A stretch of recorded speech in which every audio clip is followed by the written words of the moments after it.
Hi friends, my name is Shammi Prabhakar and you are watching me on Charter Times. Today we are going to talk about a very sensitive topic. Everyone is talking about healthcare workers and doctors and their sacrifices, their difficulties in life across the globe to manage this pandemic. What about the finance professionals? They're not doing something as usual, business as usual. They are doing a lot of extra things to keep the show running, keep the economy running. So this is a time to analyze the efforts these finance professionals are doing, how they can choose between right choice and the easy choice. And you can find it out very easily. When it comes to us, when we know that the ship is sinking, we choose whatever is easier for us. We don't go for only doing the right things every time. But what if a company has a right practice? A company has a practice to do what is right already in place. Do they still need to worry at the same level, or it will already get reduced to an extent? Let's assume there is a company in US somewhere.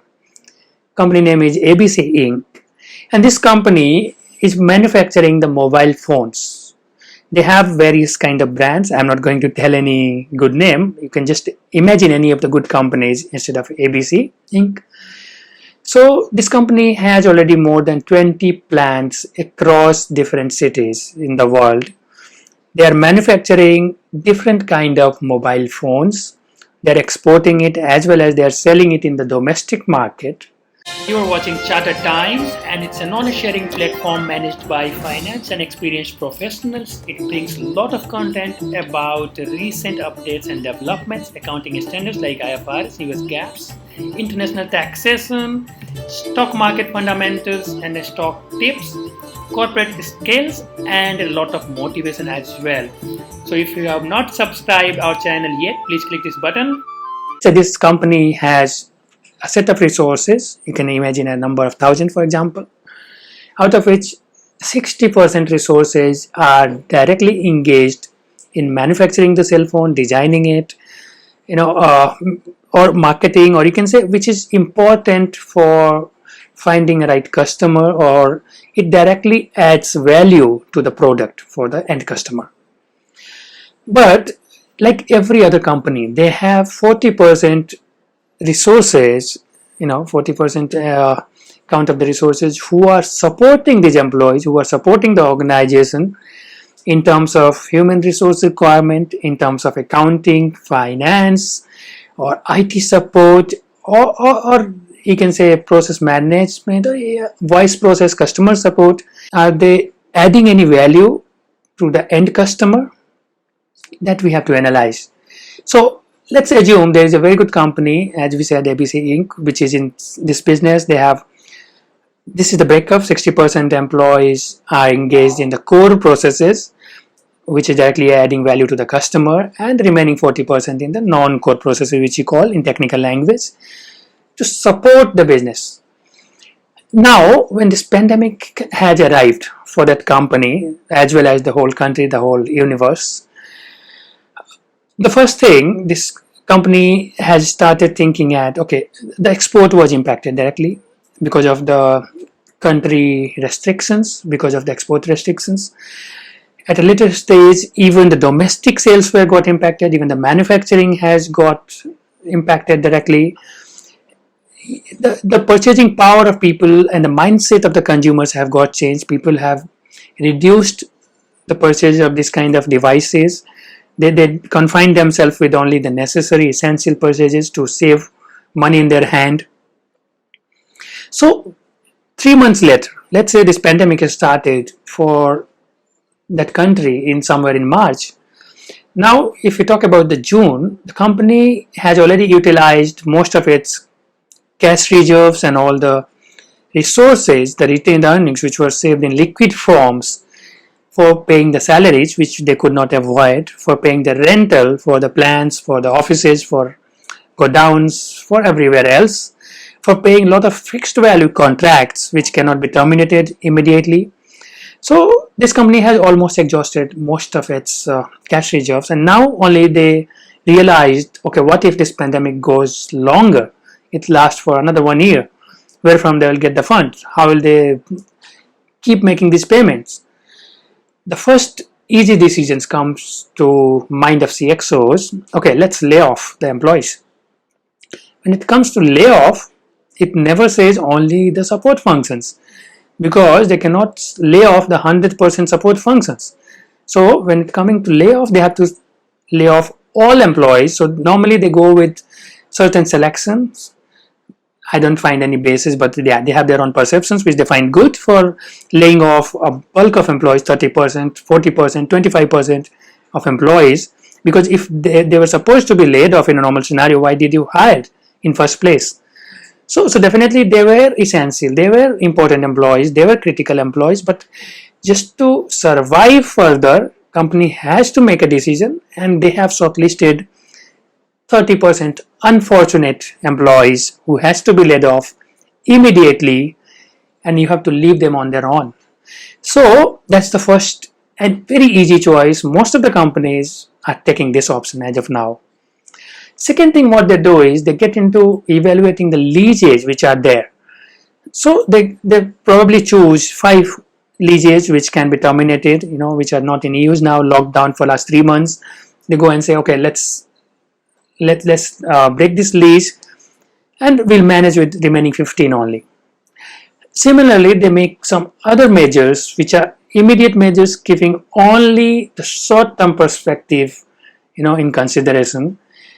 They have never thought what will be the impact on a longer-term competitiveness of the company, of the organization, because you are not the only one who is manufacturing the mobile.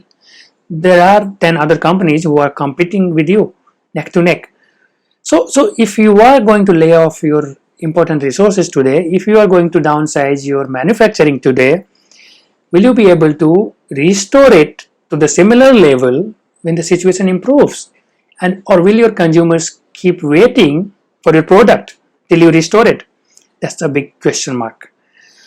So let's talk about another set of decision making, wherein it's not something very easy, but this set of company, this set of decision makers, this set of management of a company chooses what is right, and they don't choose it only when the crisis arises. Rather, they keep exercising, they keep doing this exercise in a normal scenario as well. So what if this management was from that category for ABC Inc? In that scenario, it's very imperative they could have thought, okay, who are the critical employees for us, who are adding direct value to the consumer, who are critical for manufacturing the phones, who are adding value directly, who cannot be afforded to be compromised, or who cannot be afforded to be kept away in a different location. They had to make a differentiation between a core value, the core processes, and the non-core processes. So once they are able to identify this gap, what is core and what is non-core, they could have opted to find an alternative for non-core processes which are not directly impacting your product quality, which is not directly impacting your businesses. And definitely, I'm not saying about you have to get them away, you have to get rid of them. You have to just evaluate the alternative models for those non-core processes. And when they go into that kind of evaluation mode, the first choice comes to the mind.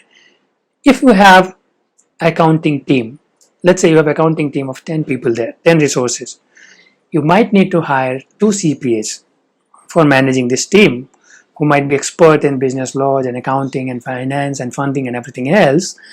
But are you going to use their skill sets full time? Are they only doing what they are best at, or are they doing exactly the same work which is they are getting paid for?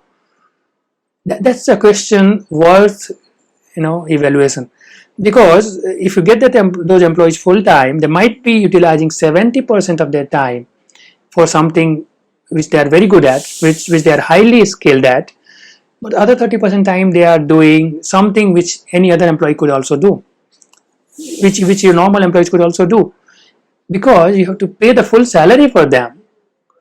You put them to any kind of job which is required to be done.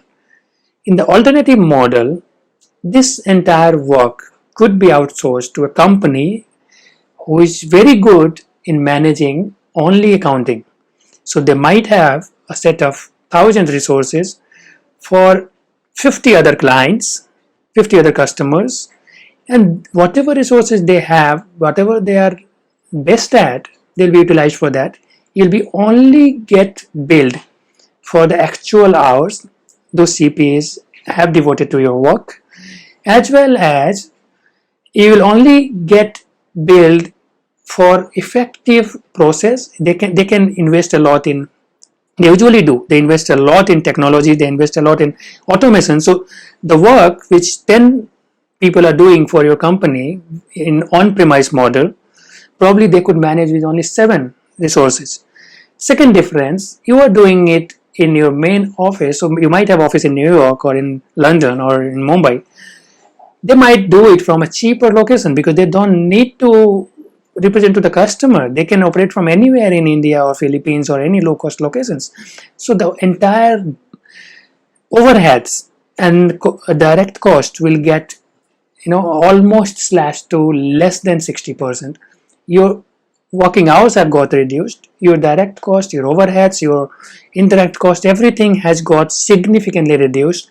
And even if they put, let's say, 10% margin on their services, on their cost, and bill it to you, you can still save more than 40% year on year on your existing on-premise cost. This is the example for only one process. You can choose this process for all your non-core processes. I'm not the one who will tell you what is core and what is non-core for you. You are the best person to decide what is non-core, what is a process where you don't need to devote your time, you don't need to focus on. You have to select, you have to choose. You cannot do everything at once. And there will be multiplying effect if you do it for all the processes, as well as you have enough cash reserves, enough margin, enough savings to remain competitive, to manage any kind of crisis like this pandemic or anything else which is happening. And you will not be going to you'll not be collapsing just because of one single pandemic or one single 3 months of disruption in your business or 6 months of disruption in your business, because saving of 40% year on year could be parked anywhere in the investment, anywhere in the liquidity, anywhere in your expansion, anywhere in your competitiveness, in acquisitions, and it can add multiplier value to your business. Think about it. I'll be talking more in details about why you should go for what is right model, why you should go for outsourcing or shared service kind of concept, why you should keep your business ready for any kind of pandemic or any kind of crisis. So once again, I would request you to subscribe to our channel and share this video with your friends if you find it valuable. Thank you so much.